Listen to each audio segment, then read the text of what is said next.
Hello, everybody. I'm going to do something a little different today. I'm trying out this Singer um, button magic. So, just if you ever need some magic in your button, uh, yeah, well, here it is. I took it out of the box and I've spent about an hour reading the instructions um, on how to use this thing. Now, it comes to you. Let's see if I can figure out how to. Okay, yeah. This is such a clever little device, and I just know that the guy who came up with this that worked for Singer, because I mean Singer's a very well known sewing machine company, and the guy who invented came up with this idea came into the meeting and said, "Hey boss, I got something really spectacular for you. It's the Singer button attacher." And they said, "Oh, Johnson, that's brilliant. You're going places." And he delivered the prototype, and they looked at it and they said, "Well, Johnson was the boss's nephew, so obviously can't argue with that logic. Johnson knows what he's doing." Yeah, well, okay. So first of all, this requires no needle and thread, which I was a little apprehensive about when I first saw that. Now, Holly had bought this thing several years ago because she thought it'd be a quick and easy way to attach a button, which really, to tell you the truth, I know how to sew. I've sewn buttons on several times. So that's not an issue here. But what you get is instead of thread, you get these ridiculous little plastic things. They're button attaching devices of sorts. Now, my first impression, of course, if you get a good look, you see these right here. They actually, what they look like are the little things that hold tags on your clothes when you get them from the store. And, of course, we all know that you can just bite right through these or just yank them off and they break pretty easily. So there's that.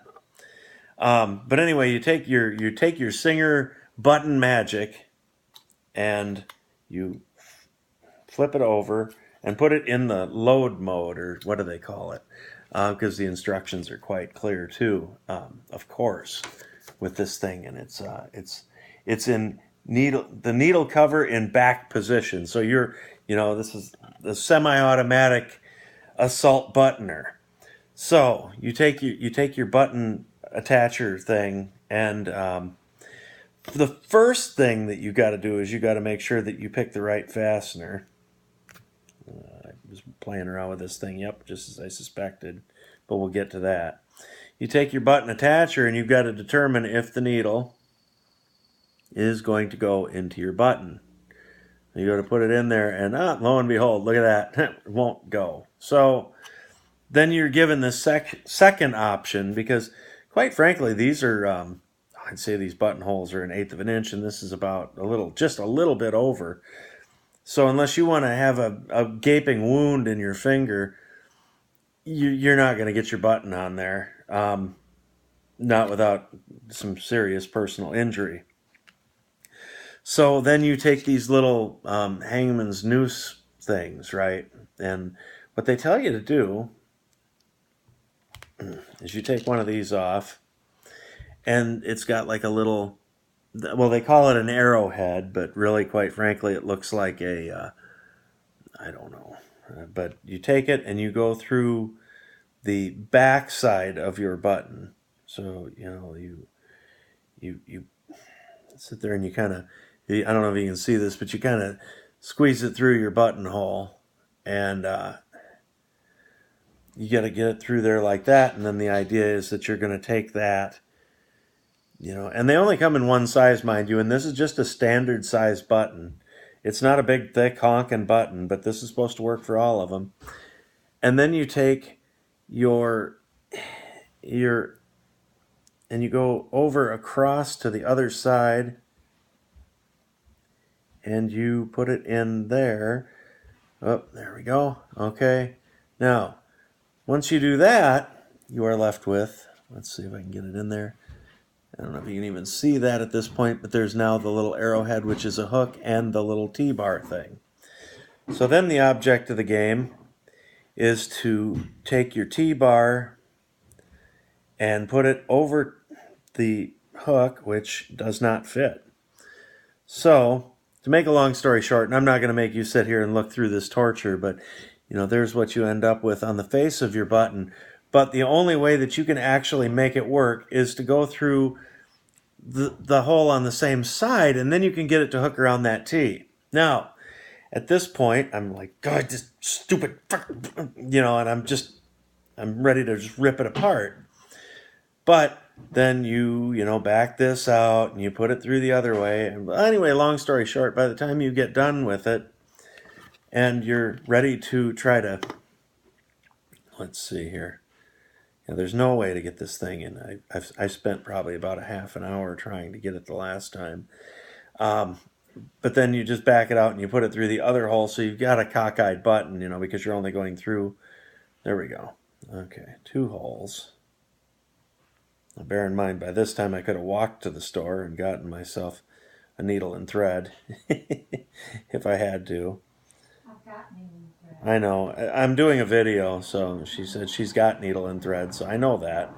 But I've been just trying everything I can to try to make this thing work.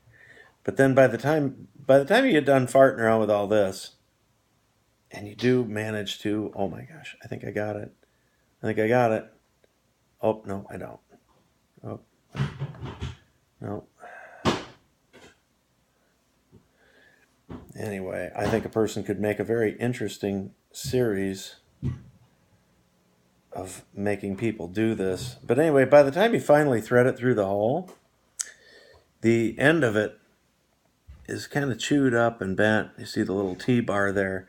But then what you got to do is you got to take that and slip it down into your little track here. And then you push the lever forward and, whoops, you know what, and it didn't go. You push your lever forward and nope, it didn't go. And you know what? Then you find out at this point that the little tabby thing that you're supposed to run through this stupid little needle thing that goes through here it's not long enough to reach into. If you stretch it way out, you might be able to get it to go. And it's like, well, quite frankly, it's a little bit like tying off a fishing line with your butt cheeks. So, I got the end of it to go. Oh, nope, I didn't get the whole thing. So now I got to go back through, which I just chewed it up a little bit more. There we go. Nope, now it slid past. Okay, and now the next step, because you've totally, at this point, mangled the stupid little plastic thing, and it won't even feed through here. The next thing you do is you get online and you look for the Singer Company, and you find the headquarters, and you ask for Mr. Johnson, and you just tackle him down, and you stick this in his eye!